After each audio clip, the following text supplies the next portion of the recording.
শুনানি আসলে বৈষম্য বিরোধী হত্যা মামলার উনি হইল অন্যতম প্রধান আসামি। উনি মুন্সিগঞ্জ 3 আসনের সাবেক সংসদ সদস্য ছিলেন। ওনার নির্দেশে এবং ওনার পরিকল্পনায় এই মামলার এজাহার অনুযায়ী 3 জন লোককে হত্যা করা হয়েছে এবং ওনার লোকের হত্যা করছে এবং অসংখ্য ছাত্র জনতা গুলিবিদ্ধ অবস্থায় পঙ্গুত্ব অবস্থায় জীবনযাপন করেছে। যে উক্ত মামলায় এখানে 3টা মামলা হয়েছে হত্যা মামলায় এবং আরও 326, 307-এর মামলা হয়েছে।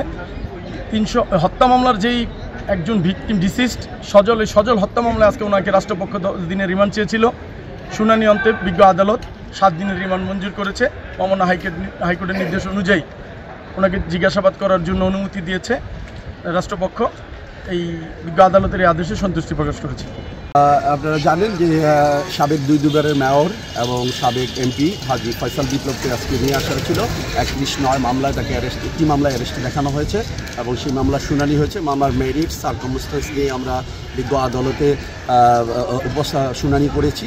বিজ্ঞ আদালত আমরা যেটা বিজ্ঞ আদালতের মামলার মেরিট ছাড়া যে সার্কামস্টেন্সটা তুলে ধরেছি সেটা হচ্ছে যে এখন পৃথিবীর সমস্ত কিছু হাতের কাছে, যে কে কোথায় কোন অবস্থা ছিল। 4 তারিখে যে বিপ্লব মুন্সিগঞ্জে ছিল না, তার ফোনটাকে দেখলেই বোঝা যাবে যে সে ওই সময় তার উপস্থিতি কোথায় ছিল।